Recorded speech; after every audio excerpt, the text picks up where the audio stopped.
Welcome back to the third hour today. I did not know this. Skin cancer is the most common type of cancer in the United States, with 5.4 million new cases of the disease reported every year. Today, contributor and New Beauty senior editor-at-large Sarah Eggenberger recently went through her own personal skin cancer journey and is now opening up about her story. Also joining us is Dr. Michelle Henry, dermatologist and skin cancer surgeon. We should mention that Dr. Henry did not treat Sarah herself, but good morning to both of you. Good morning. So, Sarah, you had this surgery just last month to remove these cells. What was your diagnosis, and how did you find out?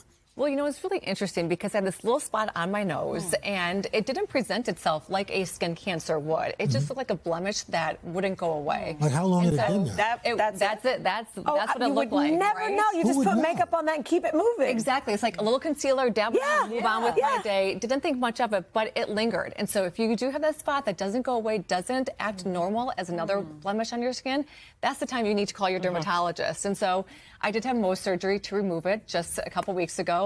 And I wanted to come here when I'm still in this position of healing. So I'm still swollen. You know, I still have my scars still showing. And it is going to be a surgery that you could be left with deformities if you don't treat it.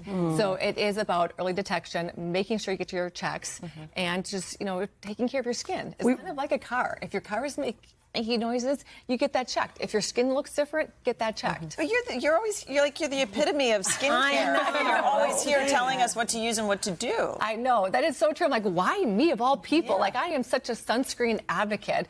And here's the key. It can just happen because of younger years. It is a seatbelt analogy. We know better, we do better. We're not rolling around in the back of the van anymore. We wear used to slide on purpose. I know. Right? So now we need to wear our sunscreen. It's all about practicing safe sun, as I say. Because it's just a way of like being careful with your skin, wear your sunscreen on a daily basis, and make sure you prevent your skin and see your dermatologist on a yearly basis. So when they do the before and afters, I know we talked about, we don't want to show all the pictures because people are, I don't know, eating their eggs this morning, but I think it's important to know that some of those things can be prevented. But was it a painful thing, or is it one of those things where you just get it checked out and you're able to move on, that's a great question. So the biopsy is done, it's just a small mark, and you're kind of left with a scab for a little bit after the biopsy.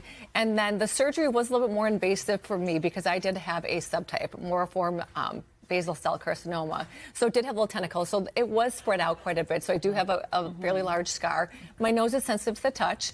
It looked like I got in the ring with somebody. Yeah, I believe it. Sure. You know, because anything that happens to your nose, you get the dark circles under your eyes. You definitely see the bruising, a lot of swelling, a lot of tenderness. So I looked rough for a couple of weeks, and if I took off my TV makeup, you'd see some of the green that's still left. But it heals over time. And if you see the right doctor, you can get the right outcome. Not just get rid of the skin cancer, but also not be left with any deformities, which is the key here too. And Dr. Henry, how serious is basal cell carcinoma? Yeah, so basal cell carcinoma, 80% of our skin cancers are basal cell carcinoma. So we'll diagnose 3.6 million just this year alone, and that was what Sarah had.